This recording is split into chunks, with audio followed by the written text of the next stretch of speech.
Buenas tardes a todos. Gracias por su presencia y bienvenidos a la sede del Grupo Mutua Madrileña. Con el diálogo de hoy, titulado El nuevo rumbo de Latinoamérica, culminamos el ciclo que iniciamos en el primer semestre de este año, titulado El mundo que viene. Una de las muchas iniciativas que hemos desarrollado y estamos desarrollando este año en el marco del 20 aniversario de la Fundación Mutua Madrileña. Cuando una institución celebra algún importante aniversario, en nuestro caso es el 20, normalmente tiende a pasar revista a sus logros pasados, a todo lo que ha hecho durante esos 2 décadas, el impacto social que ha tenido, las personas que ha beneficiado, el alcance que han tenido sus actividades. Nosotros, por supuesto, también lo hemos hecho, pero también queríamos mirar hacia el futuro, aprovechando este aniversario, y analizar los cambios geopolíticos, sociales y económicos que se están produciendo y cómo nos van a influir en el futuro.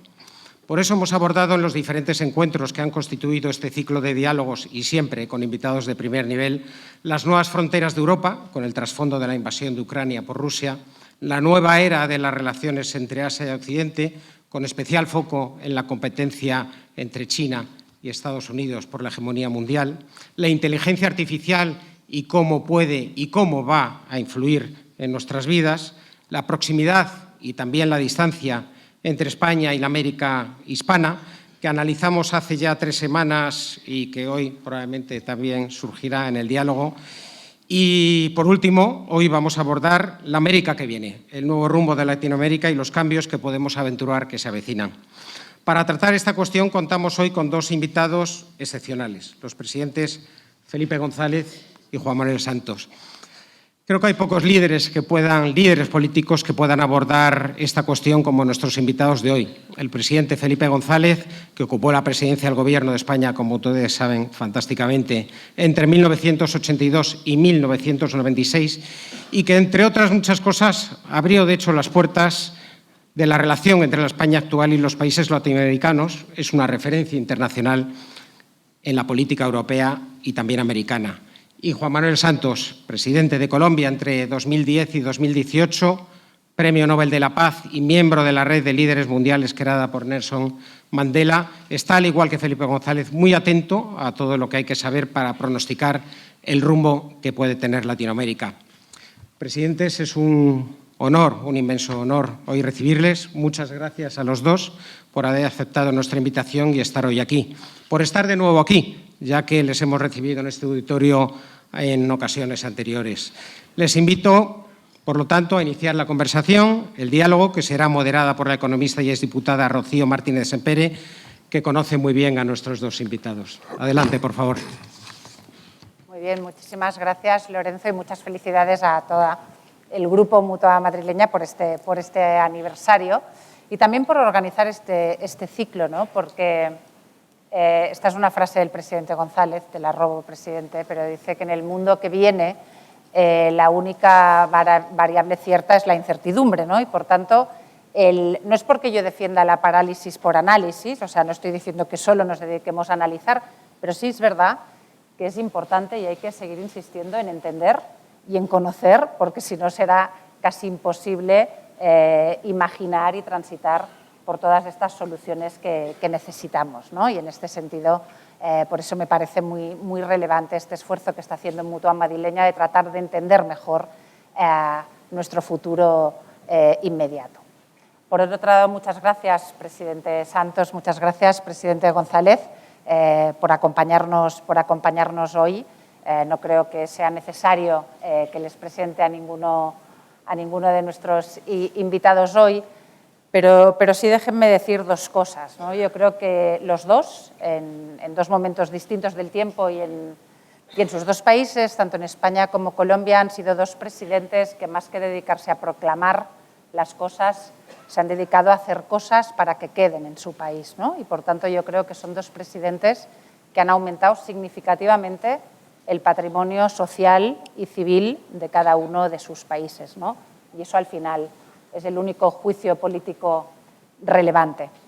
En segundo lugar, también, por si ustedes no lo saben, tanto yo creo que se puede contar aquí, ¿no?, que el presidente González y el presidente Santos tienen una gran relación personal, porque Son dos ciudadanos iberoamericanos, conocen muchísimo la región. El presidente González ya no sé cuántos pasaportes latinoamericanos acumula, ¿no? Dice que esa es la mejor distinción que se le puede dar, y porque trabajaron muchísimo para un proceso importante que empezó a poner el punto final a tantos años de violencia en Colombia, que lideró el presidente Santos y por el cual se le concedió el Premio Nobel de la Paz, ¿no? Y por tanto es un honor teneros aquí en este diálogo de ver cuál es el nuevo rumbo de Latinoamérica. Yo voy a empezar por el primer bloque que me gustaría que tratáramos, que no puede ser otro que la geopolítica, ¿no? La geopolítica, perdón, me estaban diciendo que no se me escuchaba, disculpen, la geopolítica está de moda, lamentablemente, quizás podríamos añadir, está de moda, y me gustaría, por tanto, que el primer análisis fuera geopolítico, tanto por lo que está pasando hoy, que estamos viendo hoy en todas las noticias, ¿no? Los acontecimientos en Gaza, pero lo que también pasaba ayer y no podemos olvidar, que es la guerra en Ucrania, todas las tensiones que hay de las relaciones con China, y por tanto me gustaría que empezáramos hablando un poco de esto, pero no solo, ¿no? Porque el reto geopolítico no es solo lo que está pasando, sino lo que viene por debajo, ¿no? Los tres grandes desafíos que yo llamo las 3Ds, presidente: demografía, defensa y descarbonización o sostenibilidad, ¿no? Que son retos globales, pero paradójicamente están haciéndonos replantear muchas cosas de la globalización. Me gustaría que empezáramos por ahí. Yo sé que es una pregunta muy amplia, luego iremos insistiendo, pero que dijeran su parecer, presidente. Bueno, pues muchas gracias a Mutua Madrileña por la invitación. Un honor estar aquí con mi compatriota Felipe González y estar aquí en Madrid en momentos, como dirían los chinos, interesantes. Estamos viviendo un mundo difícil porque la geopolítica está en crisis. Y ese es uno de los grandes retos que tenemos, porque los problemas existenciales del mundo requieren necesariamente una cooperación. Llámese cambio climático, llámese el desafío o el riesgo de una guerra nuclear, la inteligencia artificial, que ya ha sido elevado como riesgo existencial. Todo eso requiere de una cooperación a nivel mundial. Pero lo que estamos viendo es lo contrario, es una parálisis en esa cooperación. Les cuento una anécdota muy reciente. Hace mes y medio me invitó los Emiratos a hablarle al Consejo de Seguridad de Naciones Unidas a una reunión ministerial, porque ellos van a ser los anfitriones de la COP28. Me invitaron a convencer al Consejo de Seguridad de meterse en el tema del cambio climático por una razón muy sencilla, porque el cambio climático está generando conflictos en todo el mundo. Naciones Unidas y el Consejo de Seguridad fueron creados para evitar conflictos, para promover la paz. Verbigracia tiene toda la lógica que el Consejo de Seguridad aborde y se meta en el tema de cambio climático. Pues ahí se opusieron por razones geopolíticas la China y Rusia, simplemente porque Estados Unidos apoyó esa idea y los demás países africanos, pero esa rivalidad pues nos está llevando a una situación donde la cooperación se está volviendo cada vez más difícil, y ese es el gran reto que tenemos que afrontar. ¿Cómo juega América Latina en ese contexto? Pues como región, lo que debería hacer América Latina es promover dentro de Naciones Unidas precisamente que los países del P5, llamados los países que tienen el poder de veto, se se entiendan y presionar para que comiencen algún tipo de diálogo y algún tipo de entendimiento. Porque de otra forma, esta geopolítica va a impedir a nivel global las soluciones que el mundo necesita, como sucede internamente en muchos países, que la polarización impide que las democracias resuelvan los problemas de la gente. Entonces, ese es el gran reto. En este momento sí que sería útil esa famosa frase de Nelson Mandela que decía: el arma más poderosa que existe es sentarse a dialogar. Y eso es lo que el mundo necesita, sentarse a dialogar. O de otra forma, todos estos problemas existenciales que se están creciendo. El otro día veía un informe sobre cómo ha crecido el arsenal de armas nucleares a nivel mundial. Es impresionante. China decidió tener el mismo número de bombas nucleares que Estados Unidos en el año 2035, entonces está fabricando bombas cada vez con más velocidad, y es un milagro que desde que explotó la bomba en Hiroshima y en Nagasaki no hayamos tenido otro evento nuclear, pero el riesgo es cada vez mayor, pero así con los riesgos existenciales. Por eso el tema geopolítico se vuelve fundamental, y dentro del tema geopolítico es estimular, presionar por todas las formas posibles el diálogo. Muchas gracias, presidente. Bueno, yo decía que hay un pequeño truco en esta invitación, pues los dos compartimos nacionalidad, ¿no? Entonces nos da la impresión de que no es un diálogo equilibrado. ¿Cómo situar a América Latina, el título de la conferencia, en esta geopolítica que tratamos de analizar, ¿no? Todos nos alegramos de la desaparición de los bloques, de aquella política que dividía al mundo en zonas de influencia, y en todos los espacios de las zonas de rozamiento se sufría. En la parte central de los dos poderes imperiales, pues había una cierta tranquilidad y estabilidad, sea en la Unión Soviética o sea en Estados Unidos. Pero en las zonas de rozamiento había siempre conflicto, había sufrimiento. El cono sur de América era muy representativa, América Latina, pero también lo era Centroamérica. Por tanto, siempre ha habido tensión. Es decir, era el orden basado en el equilibrio del terror, de la destrucción mutua asegurada. Todos nos alegramos, a partir del 91, veníamos hablando de eso, mientras tomábamos un café a la entrada, ¿no? 91, cuando se celebró la conferencia de paz árabe-israelí en Madrid, era en esta fecha cuando nos lo anunciaron, tal día como hoy, llamó Baker desde Israel diciendo: todos están de acuerdo en que sea Madrid el lugar donde se celebre esta conferencia internacional en búsqueda de la paz.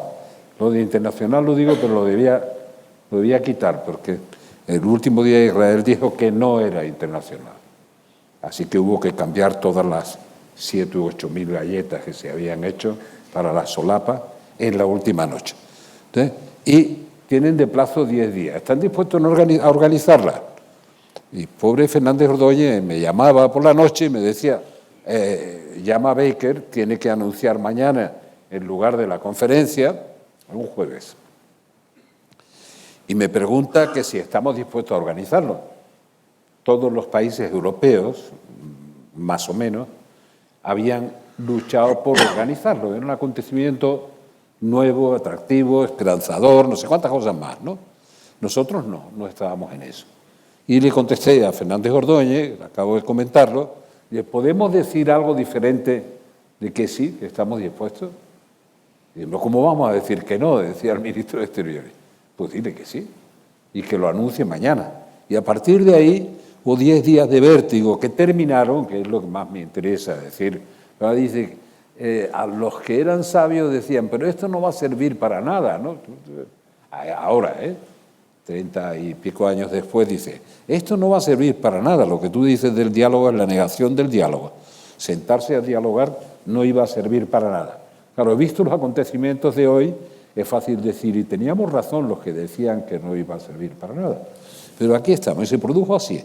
Pero lo curioso de este fenómeno, de esos días, es que estaban las dos grandes potencias, como coorganizadores de esa conferencia. Nosotros éramos anfitriones y éramos los organizadores del caos inmenso que se producía teniendo a ese número de delegaciones y tratando de que Madrid tuviera capacidad de acogida.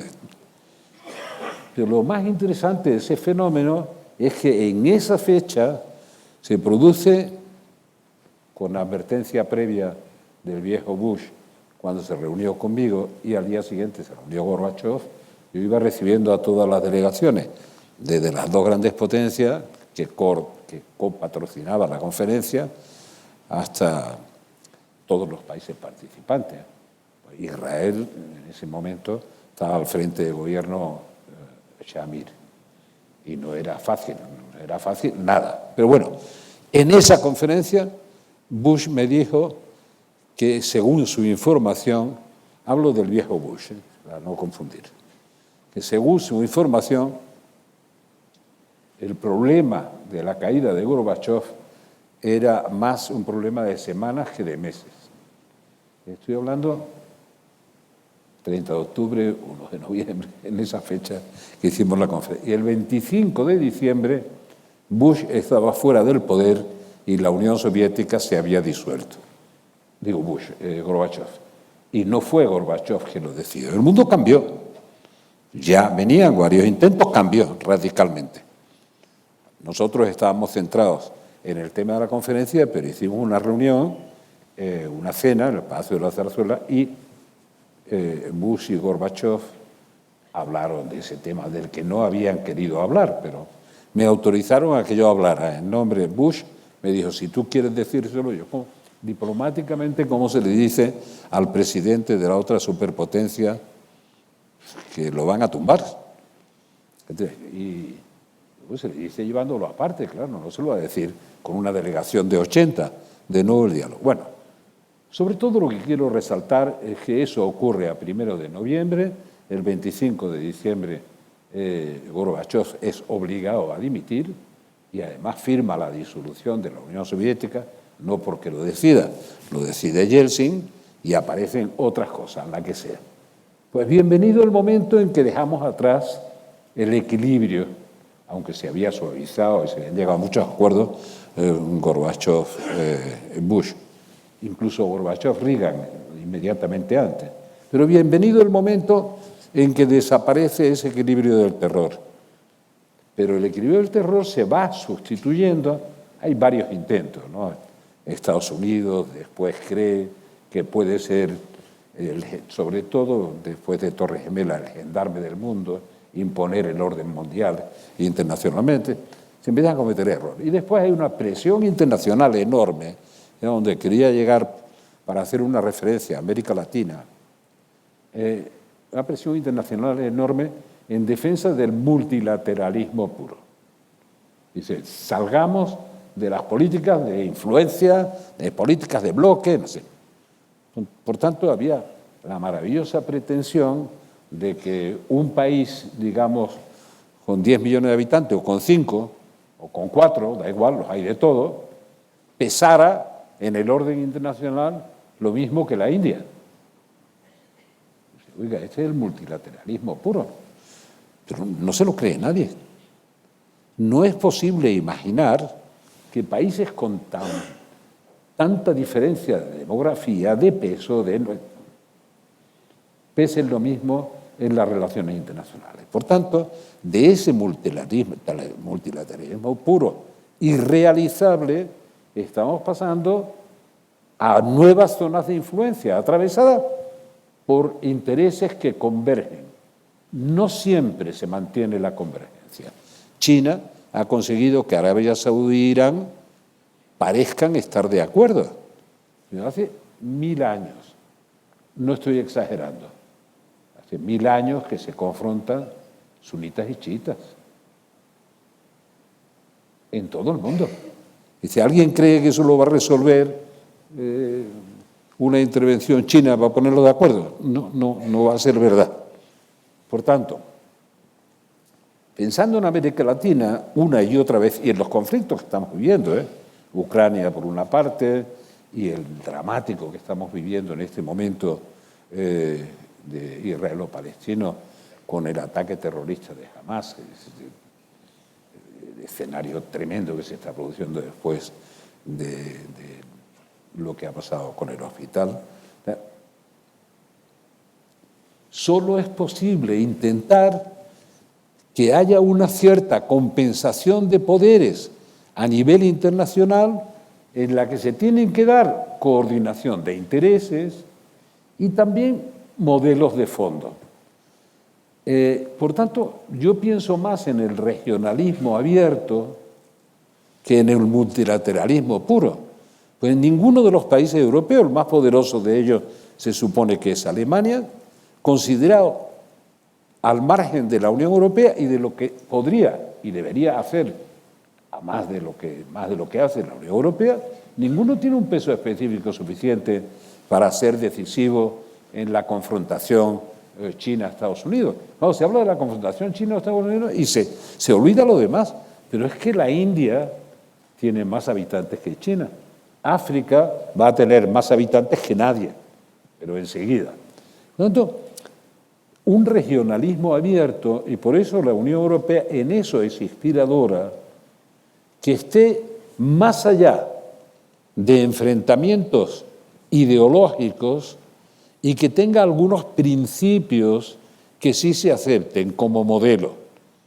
Los principios, pilar de derechos humanos, pilar de pluralismo democrático, pilar de respeto al Estado de Derecho. Bueno, eso no pasa en muchos lugares del mundo, pero eso nos une profundamente como valores a la mayor parte culturalmente de América Latina y de Europa, además de intereses concretos. Se ponen de manifiesto cada vez más cuando hay una crisis en Ucrania, o cuando hay una crisis como la que hay ahora y sube el precio del petróleo, no sé más. Y por las razones que estaba diciendo el presidente Santos hace un momento, de qué puede aportar, qué valor añade América Latina. Pero hablamos de América Latina y hablamos con convicción de América Latina. Pero ¿cuál es el papel de América Latina?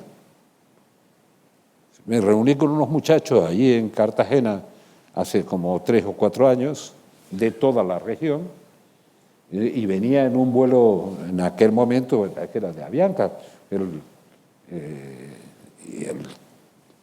el eslogan de Avianca era, como era la gran América Latina, o no sé cuánto y tal, pero claro, sigue volando, no se aterriza. No se aterriza, tienen 3 puestos en el G20, nunca se ponen de acuerdo, ni siquiera en tener una voz que coordine a los 3. No digo ya en consultar a todos los países de América Latina para llevar una voz con un peso específico, aunque fuera uniendo intereses. Cada vez que hay un intento de unidad, pocas excepciones, prevalecen los choques ideológicos sobre los principios básicos de la convivencia, respeto a los derechos humanos, respeto a la democracia y respeto al Estado de Derecho. Sobre esa base se pueden discutir intereses, pero es muy difícil poner de acuerdo a una autocracia o a una tiranía con una democracia, pero haya o no haya voluntad. América Latina tiene pendiente el desafío de, además de autonombrarse América Latina, que empiece a ser una realidad América Latina. En eso estamos de acuerdo, y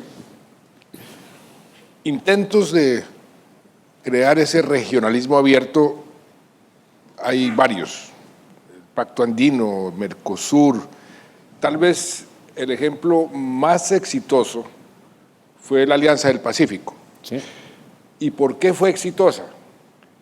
Porque en lugar de crear una gran burocracia, se le dejó al sector privado que liderara, porque son los sectores privados los que realmente se integran, los que toman las decisiones de invertir aquí y invertir allá. Entonces, que el sector privado le dijera a los gobiernos qué es lo que hay que hacer para fomentar esa integración. Y eso venía funcionando muy bien. Ya otros países querían sumarse, inclusive Canadá quería sumarse, y Singapur quería sumarse. ¿Y qué vino? Lo que mencionaba el presidente González, la ideología. Eligieron a López Obrador en México y pasó lo de Perú y entonces dejaron de hablarse. Y un ejemplo tan exitoso quedó en el aire. Pero sí hay ese potencial y hay esa necesidad. América Latina, como se ha dicho tantas veces, es el continente del futuro, pero ese futuro nunca llega. Eso. América Latina en las crisis actuales, en la crisis climática, puede jugar un papel fundamental. En la crisis alimentaria, el potencial que tiene América Latina para suplir las necesidades alimentarias que tiene el mundo, ahí están. La crisis energética, ahí están. El problema es político. El problema es una costumbre que tenemos los latinoamericanos de creernos que cada vez que nos eligen a Adán, es el adanismo. Sí, completamente. Tenemos que comenzar con algo nuevo, todo nuevo, nada de continuidad. Y ese es lo que nos ha diferenciado entre muchos motivos con el Asia. América Latina tiene una especie de tendencia a lo que algunos llaman el cortoplacismo, el corto plazo, a no ver más allá de cierto tiempo. Y eso ha sido fatal para poder fomentar una integración eficaz y una integración duradera. Pero ahí está. Pero ese adanismo, presidente, ese que llama adanismo y que es verdad, cada vez que se inaugura una etapa de adanismo, se inaugura para siempre, claro. Se les cambia hasta el nombre a los países, ¿no? O sea, la historia empieza conmigo. O si acaso de Bolívar pasa a mí. De esto hay multitud de ejemplos, ¿no? Entonces, algunos argumentos hay que ir desmontando ideas preconcebidas que son difíciles de desmontar también. No digo que sea fácil. Es decir, yo he oído decir en estas conversaciones, bueno, Europa se llegó a poner de acuerdo después de 2 guerras. Cada vez que hay una guerra en Europa es mundial. Si la guerra es en otro lugar del mundo, no es mundial. Pero sea lo que pasa en Europa, los europeos, con el eurocentrismo que tenemos desde hace mucho tiempo, pues la dimensión es mundial. No sé si es más mundial la dimensión de la guerra de Ucrania que la dimensión de lo que está pasando estos días en Israel. ¿Cuál es la dimensión de lo mundial o no mundial? Porque es obvio que puede haber cientos de miles, incluso millones de muertes en el enfrentamiento entre Irak e Irán, cuando llegan los ayatolás, que hubo como 2 millones de víctimas, pero eso no es mundial.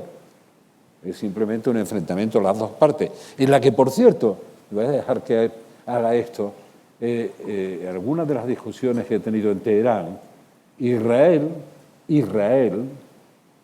los ayatolás dicen que es un país que tiene que desaparecer, como Hamás.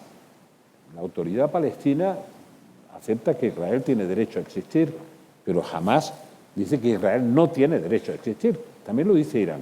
Sin embargo, Israel apoyó a Irán en la guerra contra Irak. ¿Por qué era favorable a Irán? No, porque realmente esa guerra debilitó a las dos partes, que las dos, por razones distintas, era amenazante. Por tanto, la verdad es que, bueno, pues muchas veces me dicen, la exageración está en América Latina, la que es obvio que me siento muy ligado a América Latina, obvio de toda obviedad, o sea, es mi otra identidad, es más latinoamericana que cualquier otra cosa. Entonces, me decían, bueno, Europa llegó a ponerse de acuerdo, para ir construyendo las comunidades europeas, primero la comunidad del carbón y del acero, de la materia prima de la guerra de la época, etcétera, etcétera. Después de 2 guerras que devastaron a Europa y que influyeron, es verdad, en todo el mundo, en el siglo XX. Y en América Latina, por fortuna, nunca hemos estado en guerra, por tanto no hemos sentido esa necesidad. Digo, pues tiene un arreglo fácil, montaron una buena guerra para después ponernos de acuerdo. Mientras más destructiva sea, mejor. Esa broma la he hecho muchas veces, es decir, bueno, son argumentos espesos.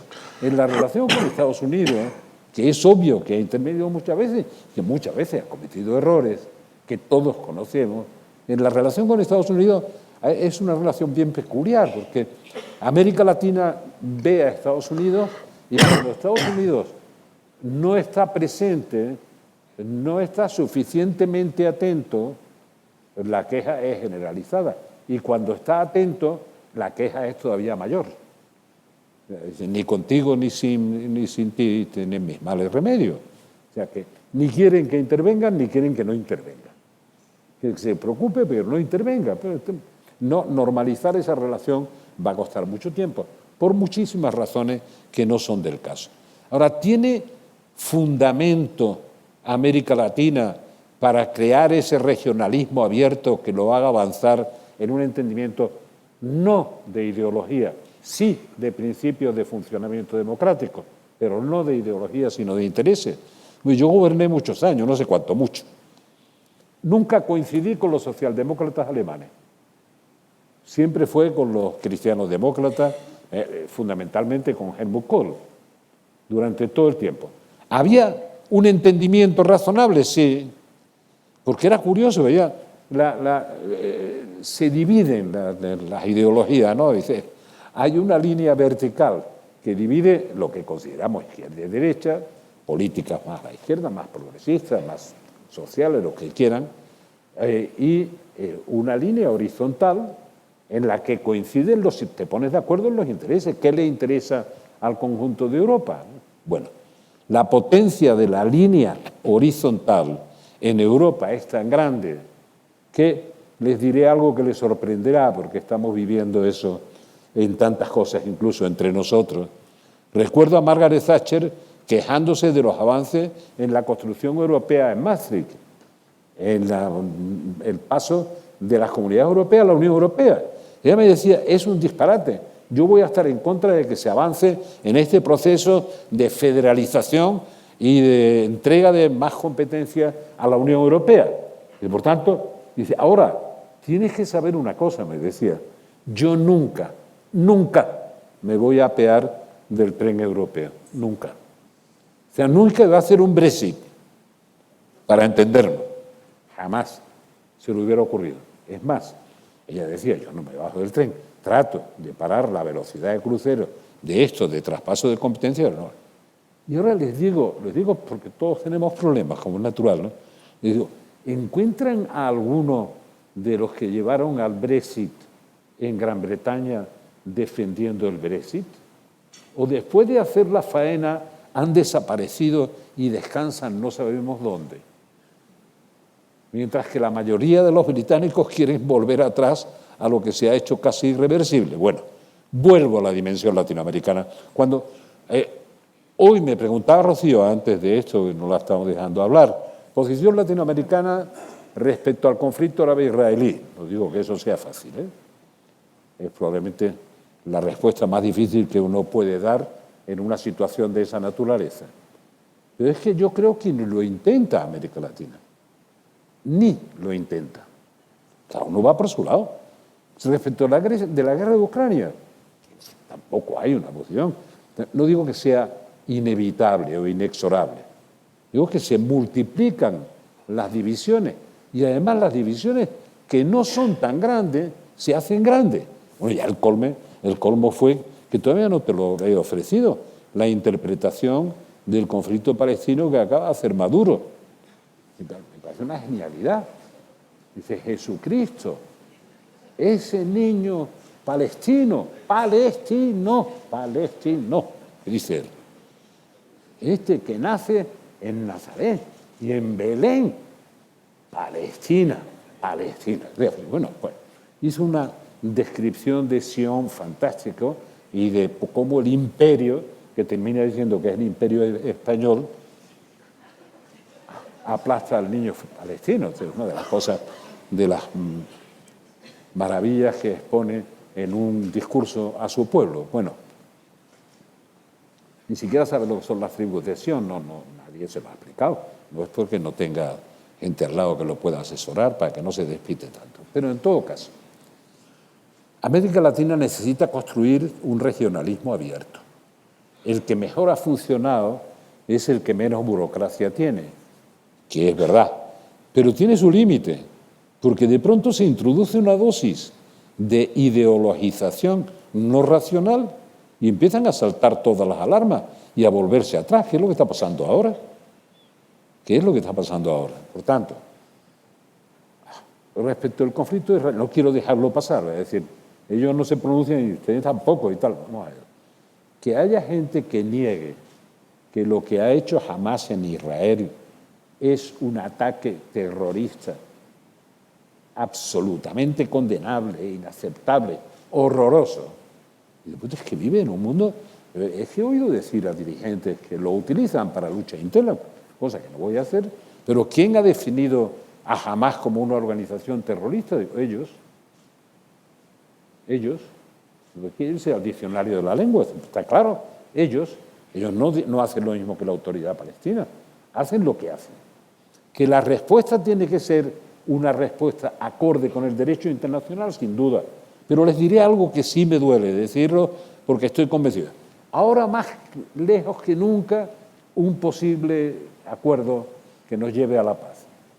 El conflicto israelo-palestino ha sido siempre el epicentro de un movimiento magmático en Próximo y Medio Oriente, y en los aledaños, pero en todo eso.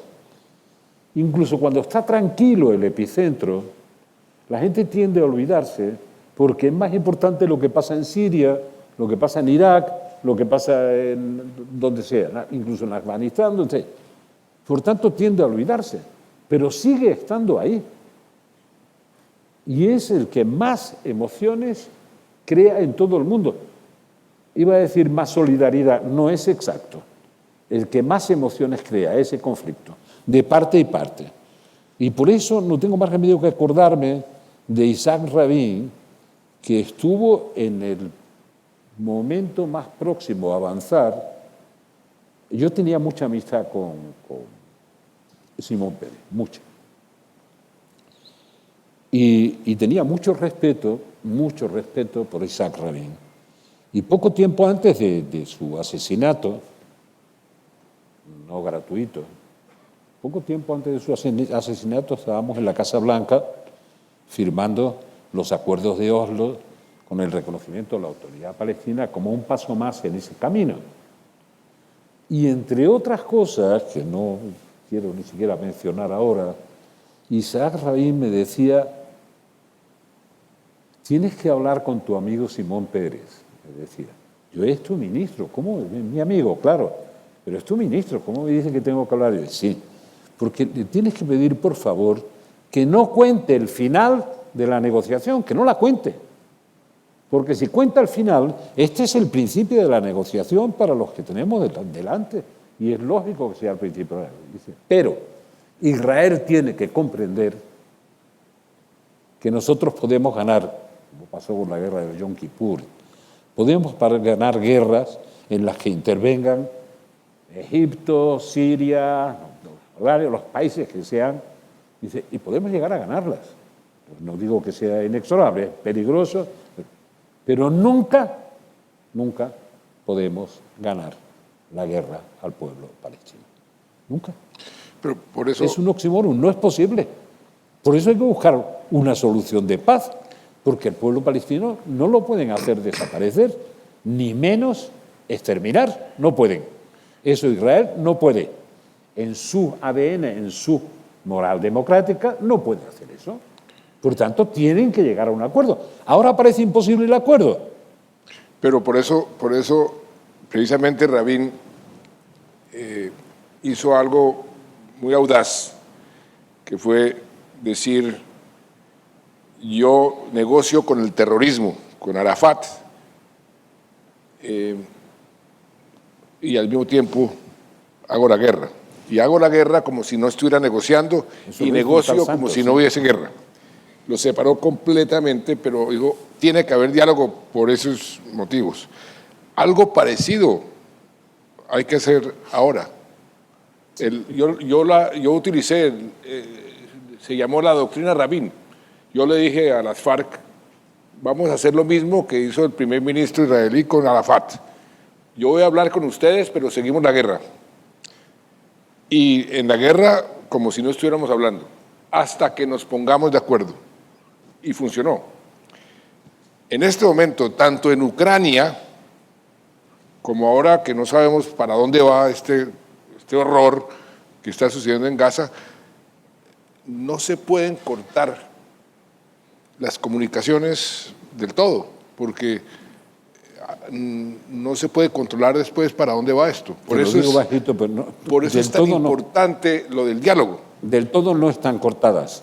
Lo que pasa es que el propósito es el que cuenta, que es casi imposible de soportar cuando no existe la ética de la responsabilidad, de cómo se resuelve un asunto. Eso que cuentas, que presidió todo el proceso de negociación de la paz en Colombia, es decir, oiga, como si no hubiera diálogo, vamos a seguir peleando. Exactamente como si no hubiera diálogo. Pero vamos a mantener el diálogo. No, que se pare, que no sé cuánto, que no sé qué, las condiciones. Bueno, poner en manos de cualquier descerebrados la interrupción de un proceso de diálogo para la paz es lo más fácil del mundo. Mientras que haya un atentado, no hay diálogo. Se renueva el diálogo y hay alguien que hace un atentado, la parte que sea. Se acaba el diálogo, mientras que así lleva en ese carril, lleva el diálogo, por llamarlo ahora, israelo-palestino con la autoridad palestina, lleva 30 años. Ahora todo el mundo es apocalíptico. Esto nos aleja mucho más que nada de lo que ha pasado en los últimos 30 años de una posibilidad. Yo esas tentaciones apocalípticas las excluyo. Ahora, la filosofía que hay detrás de eso, que es durísima de aceptar, dice, mire, sigo hablando con usted como si no estuviéramos en paz. Si usted me pide una tregua para rearmarse y para volver a intentarlo o hacerlo de otra manera, esto no va a funcionar, porque una tregua la rompe cualquiera. Isaac Rabin era víctima de una tregua. Y le costó la vida, ¿no? Exactamente. Exactamente. Me estáis poniendo el trabajo muy fácil porque no tengo que intervenir nada, pero sí que me gustaría que volviéramos a temas pendientes que tenemos sobre Latinoamérica. Yo creo que el mensaje de la primera parte geopolítica es muy, muy claro, ¿no? Es diálogo como herramienta para el acuerdo, que es lo que tiene valor político, porque lo que tiene valor es el acuerdo, y la tarea pendiente de la integración. Habéis explicado por qué no se produce después de tantos años, o seguramente porque la ideología es más fuerte que la identidad compartida. No hemos entrado en si también es porque Latinoamérica tiene dos países continente casi, o sea, Brasil y bueno, México ya sé que está más, pero en fin, ya entraremos porque sí que me gustaría que habláramos un poco de esto que decía antes el presidente Santos, ¿no? Latinoamérica como promesa incumplida un poco, ¿no? Tanto de las tendencias políticas de la región que van y vienen, no son siempre uniformes, por supuesto, como del tema económico, ¿no? Yo me estaba leyendo hoy un informe que la economía latinoamericana de media estuvo al 4 y pico % el año pasado y ahora al 2%, o sea, que es un crecimiento casi de la mitad, ¿no? Cuando, en cambio, este mundo más regionalizado, económicamente también, es la primera vez que en la economía global estamos dispuestos a cambiar eficiencia por seguridad. Esto acorta las cadenas de suministro, por eso se habla de reglobalización, ¿no? Y eso, en teoría, económicamente, a Latinoamérica, por muchas cosas que ha mencionado el presidente Santos antes, le tendría que venir bien. ¿Por qué no, presidente?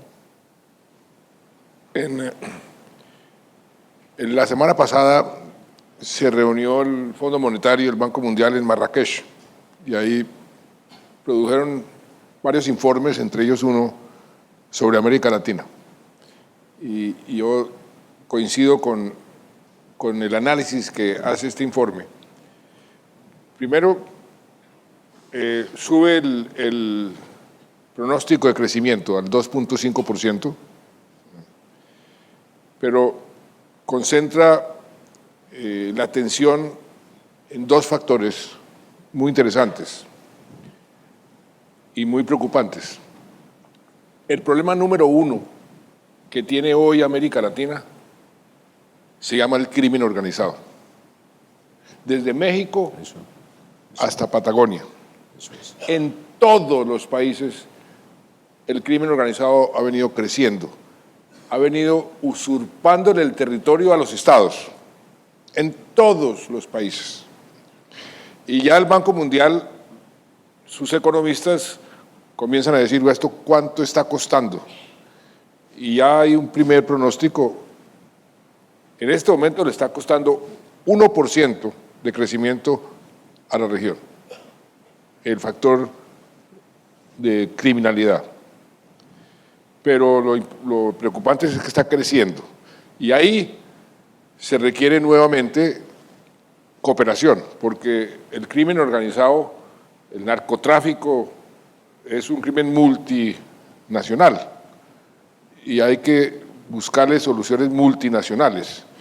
Y mientras los estados no cooperen para solucionar ese problema, todos los estados van a sufrir las consecuencias.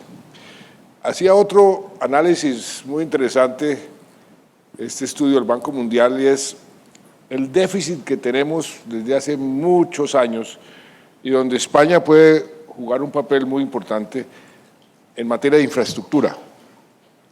El estudio que hace es la brecha que hay entre América Latina y los países desarrollados en desarrollo de infraestructura. Si se reduce 50%, no el 100%, 50%, el crecimiento del ingreso per cápita en América Latina subiría 8%. Eso es una cifra muy especial. Y yo recuerdo que al comienzo de mi gobierno, que vine aquí a Madrid a invitar a los empresarios españoles a que invirtieran en infraestructura, e invirtieron, se volvieron los primeros inversores, por encima de Estados Unidos. Y eso lo necesita América Latina, inversión en infraestructura. Porque el otro gran cuello de botella que tenemos en América Latina, que hemos tenido hace muchos años, se llama productividad. Todo el mundo pregunta por qué el Asia crece a tasas mucho más altas que América Latina. La respuesta es productividad. No hemos sido capaces de aumentar la productividad de nuestras economías y por eso siempre hemos estado rezagados. Una de las formas de solucionar eso es infraestructura. Hay también educación, hay otros factores, pero infraestructura es muy importante. Entonces, esos dos factores, curiosamente, fueron los que la semana pasada surgieron como los grandes retos para la región en materia económica. Yo diría también que, y espero que el presidente González, comentábamos hace un par de días de la necesidad de liderazgo, ¿no? Y él decía, el único que en este momento podría asumir ese liderazgo en América Latina, ahí sí, por ser vos quien sois, es Lula. Pero no lo vemos ejerciendo ese liderazgo. Si Lula asumiera ese papel, que podría comenzar y ha dado pasos en esa dirección con la parte del cambio climático y con la transición hacia una economía más verde, eso podría unir a América Latina en ese frente y de ahí desprenderse una cooperación en otros frentes. Yo veo ahí una gran oportunidad y una gran necesidad, porque lo que estamos viendo es que los países no están muy claros sobre cómo hacer esa transición. Y ahí el liderazgo es importante porque hay que tomar decisiones impopulares y decisiones que en el corto plazo pueden ser costosas, pero son necesarias en el largo plazo. Entonces yo diría que hay esos factores que están presentes donde se generan oportunidades importantes, y traigo a colación lo de España porque ahí también hay una oportunidad para las relaciones España y Europa con América Latina. Ya que ya ha puesto sobre la mesa 3 prioridades, las que sean, pueden ser otras. Ha puesto sobre la mesa 3 prioridades, que no son ideológicas, son de puros intereses. Dice usted que necesitamos luchar contra la inseguridad. Debo decir que hace ya muchos años, en un debate en México, decíamos en televisión, me costó mucho, me hicieron muchas críticas, pero después todo el mundo lo acepta. La libertad es hermana siamesa de la seguridad.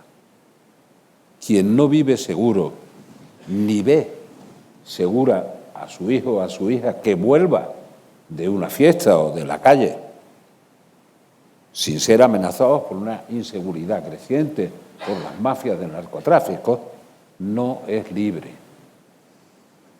La libertad depende en gran medida de la seguridad, pero durante el rescate de la democracia que se produjo, empezó a producirse, ¿no? Casi al tiempo que nosotros, los 80, etcétera, que un vuelco democrático en muchos países de América Latina, se creía que el tema de la seguridad era un tema, digamos, no solo no prioritario, confundían seguridad con sistemas represivos.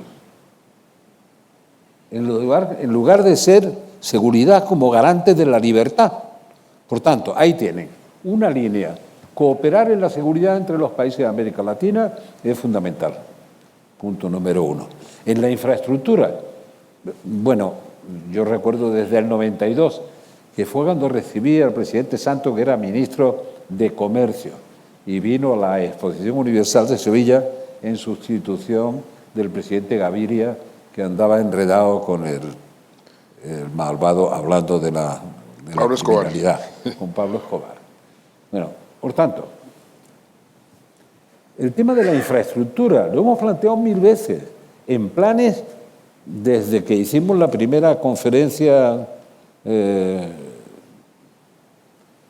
iberoamericana. Hay conexiones que son muy evidentes, se sigue luchando por eso. La conexión eléctrica con los excedentes de producción hidroeléctrica de Colombia para Centroamérica. Bueno, era muy difícil, siempre es muy difícil poner de acuerdo a los gobiernos. Porque cuando hay una oportunidad de financiar infraestructura, hay un cambio de gobierno y el gobierno siguiente no acepta lo que el otro ha pactado anteriormente. Entonces va con una carta a los Reyes Magos diciendo, no, yo quiero que la carretera pase por aquí, porque es mi pueblo, o el de al lado, en lugar de que haya una autovía y usted hace el cachito de carretera. Digo, no quiero inventarme más prioridades, dice, la productividad. Es verdad que creo que hay un factor importantísimo en el distanciamiento que se ha puesto, por ejemplo, en Corea del Sur, que partía de unas bases parecidas a nosotros, o algunos de nuestros, que es la formación, la educación. La calidad, la intensidad de la educación es fundamental, pero un factor fundamental para la productividad por persona ocupada, para la creatividad. Bueno. Y como estoy totalmente de acuerdo, lo hemos hablado, Lula tendría que tirar del carro.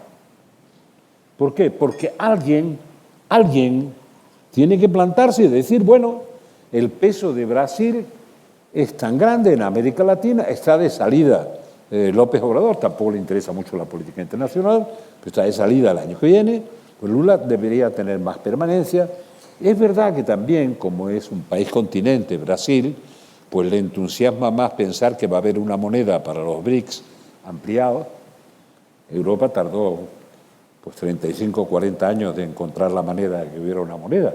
países mucho más homogéneos. Pero bueno, es verdad que eso también lo distrae, pero es verdad que no vemos otra cosa que haya esa conducción. Y hay algo que me hace menos optimista.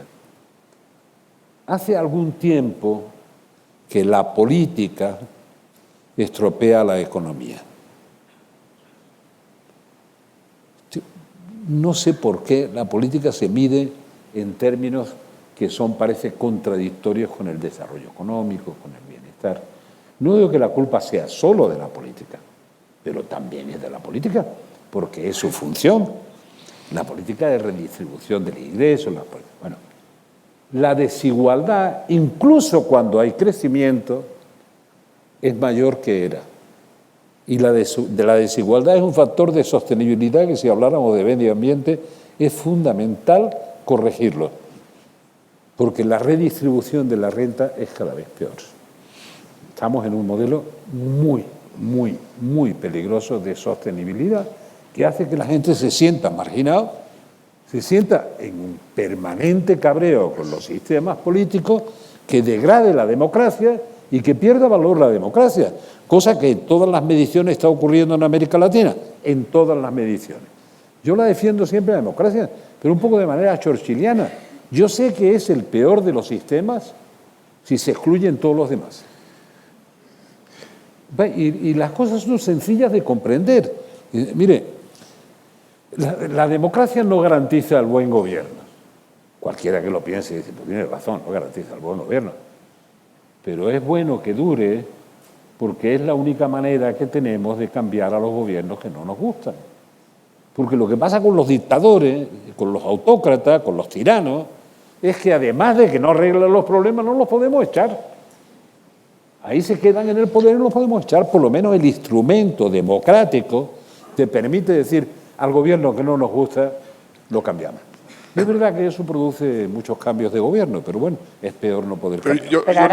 Yo le agregaría, Felipe, algo a ese análisis que es muy correcto, como una condición necesaria, inclusive aquí en España también, para que la democracia funcione. Y recuerdo el gran discurso que pronunció el padre de la democracia, George Washington, cuando se despidió de la política. Dijo en ese discurso: a quienes quieren vivir en democracia no se les olvide una palabra mágica: moderación, que es lo que hemos perdido. La polarización que estamos viviendo en América Latina y en el resto del mundo, incluyendo España, hace que las democracias sean mucho menos efectivas, porque la democracia, al fin y al cabo, se reduce a sentarse a hacer transacciones, pero cuando se sientan dos grupos polarizados que ni siquiera se reconocen, esas transacciones se vuelven imposibles. O se sientan con el puñal en la boca, ¿verdad? Entonces retornar a esa moderación, y quiero recordar una anécdota que es bien interesante. El año 2004 organizamos en Cartagena una cumbre lo llamamos de los países de la tercera vía vista desde el punto de vista pragmático, definido como el mercado hasta donde sea posible, el Estado hasta donde sea necesario. Y se escogieron los presidentes que habían administrado, que habían gobernado con ese enfoque pragmático, y allá estuvieron el presidente Felipe González, el primer ministro Tony Blair, el presidente Fernando Enrique Cardoso de Brasil, el presidente Ricardo Lagos de Chile, el presidente Clinton de Estados Unidos, y resulta que esos presidentes habían tenido el mejor desempeño social y económico de sus países en los últimos 50 años, porque habían manejado el Estado con cierto pragmatismo, pero también con una gran moderación. Eso es lo que tenemos que recuperar, porque podemos tener todas las fórmulas y todas las soluciones, pero Felipe sabe mucho mejor que cualquiera de nosotros, el arte de gobernar es el arte de poder lograr resultados. Y ahí hay que hacer un gran esfuerzo. ¿Cómo hacemos para que la moderación, que hoy con las redes sociales se vuelve aburrida, vuelva a ser atractiva? Ese es un gran reto que tenemos. Porque hay que decirles, presidente, que la moderación es la virtud de los fuertes y la centralidad la mejor garantía de progreso, y que el gris es más sexy que el blanco y que el negro, pero bueno, esa es la tarea. Pero ¿cómo se encuentra la épica de la moderación? Cuando la épica está claro, en la exageración y en la confrontación. Pero está pasando en todas las redes sociales y en todo. Dice, si uno ha propuesto en la red social algo que te parece un disparate, para que alguien quiera superarlo, tiene que hacer disparate y medio. Y así sucesivamente hasta que todo parezca incomprensible. Pero bueno, todos se borrarán. Claro, es que estamos ya casi fuera de tiempo. Entonces, a mí me quedan muchas preguntas por hacerles. Y a mí. Porque... pero vamos a hacer otra cosa. De los múltiples temas, no tan grandes temas como los que hemos hablado, ¿no? Tanto de geopolítica como de economía, donde ustedes han coincidido mucho con las prioridades y con la necesidad de que Lula lo lidere, pero bueno, tenemos unas elecciones en Argentina el domingo que viene, tuvimos unas en Ecuador el domingo pasado, tenemos, hablando de tiranos, presidente, lo que pasó en Venezuela hace un día y poco, entonces elijan, es a la carta. Sobre, sí, porque me consta, presidente Santos, que usted quería comentar el tema de Venezuela. No, es que ayer lo que me informaron es que hubo un acuerdo en Barbados entre Estados Unidos y Maduro, y Jorge Rodríguez, concretamente, para que se hicieran las elecciones, pero yo pregunté, ¿y cuáles son las condiciones y qué le impusieron al régimen de Maduro? No fue una vigilancia internacional durante todo el tiempo, sino simplemente el día de las elecciones.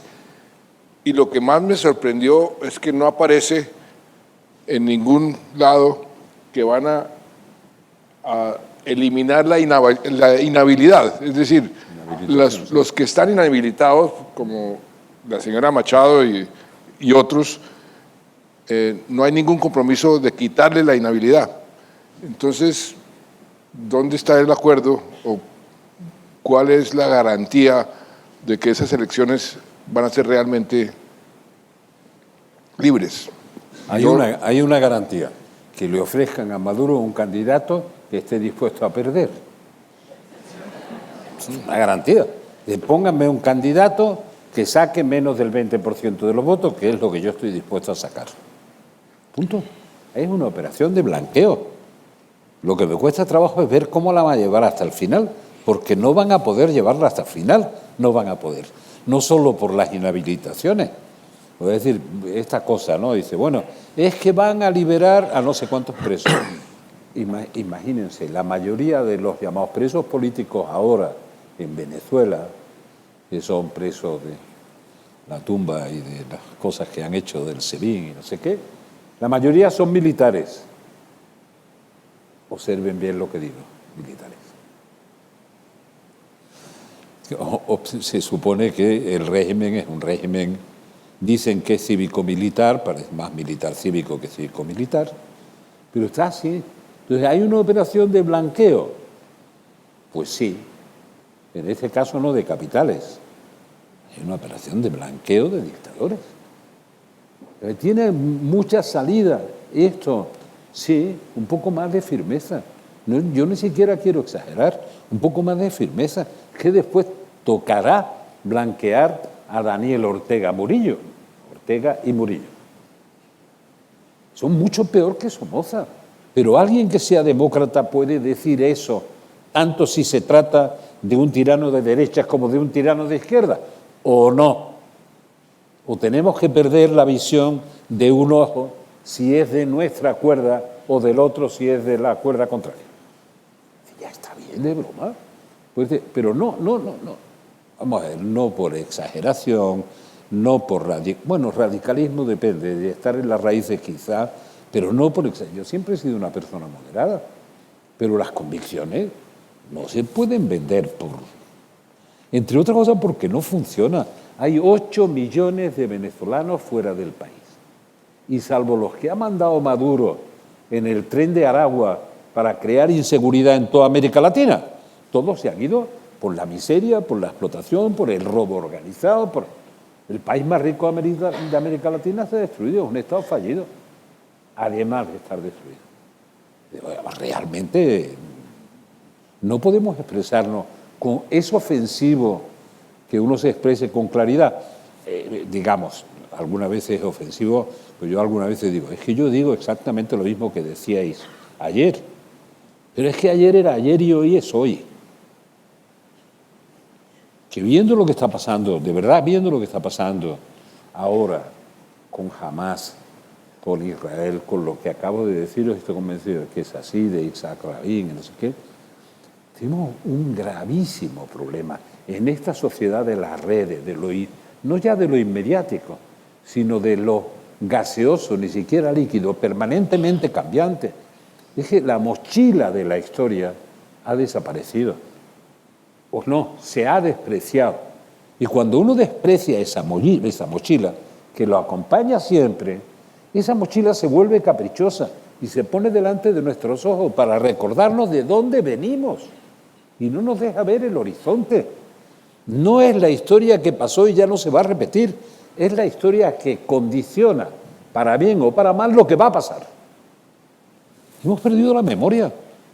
Pero la memoria de lo inmediato es que lo que valía hace 2 meses no vale hoy. En general hablo, no crean que tengo una intención especial, porque que no estoy... Bueno, vamos a ver. Si algunos creen que estoy cabreado, se equivoca.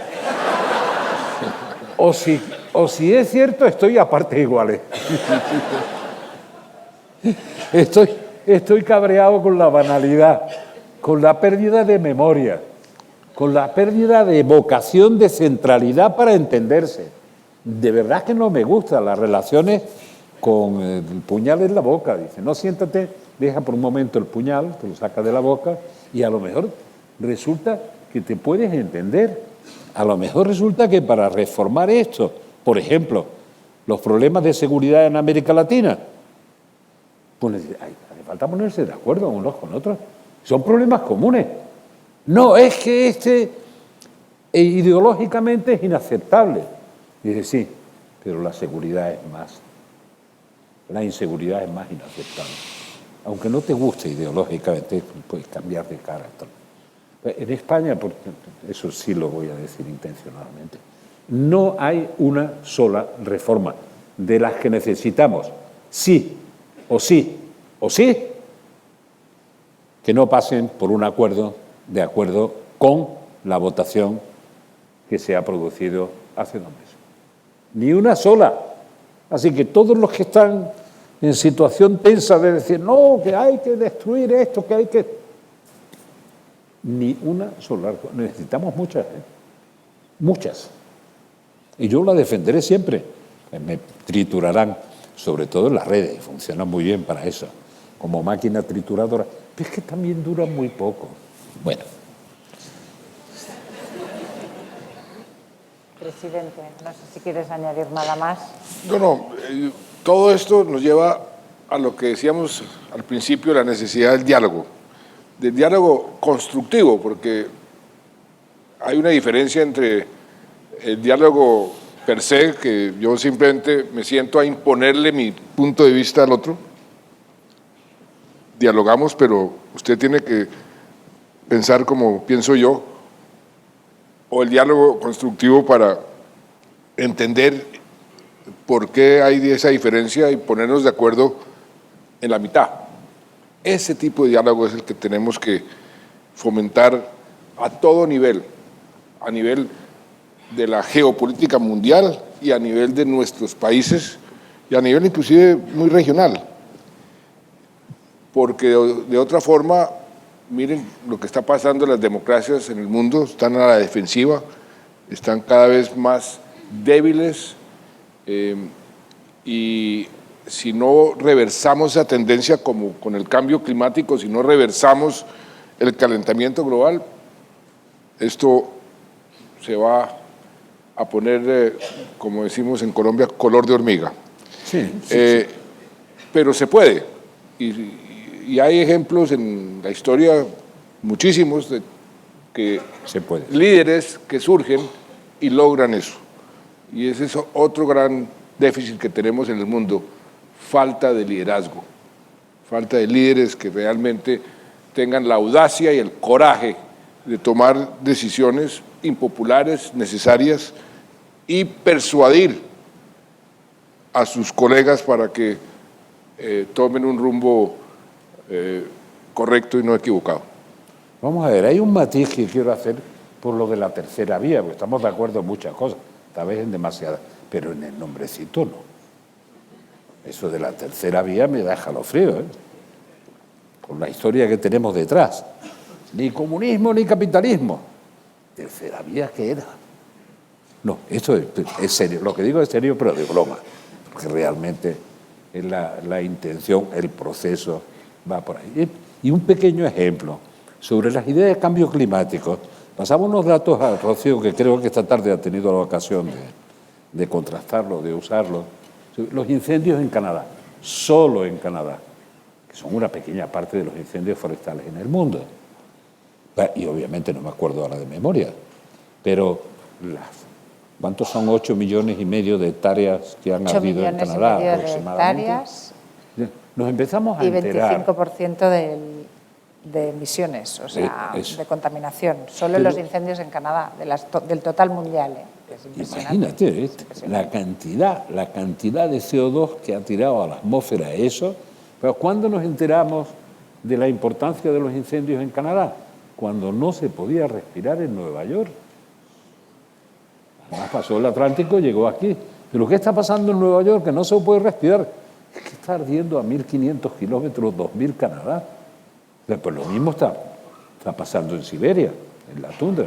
Lo mismo en la línea subsahariana. Pero las emisiones de CO2 de los incendios forestales contabilizadas en el año son de una trascendencia enorme. Y insistimos en intentar influir en el cambio de las políticas para hacer políticas preventivas, que es una cosa que no está de moda. Uno pide más medios para combatir el fuego, pero no prevenir que haya un poquito menos de fuego y se pueda combatir mejor. Es que es una de las cosas a las que nos dedicamos cuando nos aburrimos, que ahora no nos dejan aburrirnos. Tratamos de proponer políticas que sean prácticas. Pero bueno, salvo el tema de que la tercera vía... Pero en cambio, presidente, sí que le va a gustar un lema que le robamos un poco a los portugueses, ¿verdad? Cuando estuvimos en Lisboa, había un lema que tenía el Partido Socialista portugués, que era un futuro con historia. Entonces yo añado también, como conclusión... Una historia con futuro. Era un futuro con historia, bueno, da igual, lo mismo, pero digamos, para terminar, futuro, nuevo rumbo de Latinoamérica, liderazgo compartido para que haya futuro, pero con historia, con la mochila bien cargada, porque si no te acabas quedando sin agua y comida para el camino. Y nos vamos, que es muy tarde. Claro. Muchísimas gracias. Hizo el acuerdo de paz. Eso es una historia con futuro. Por favor, que lo cumplan. Eso. Muchas gracias.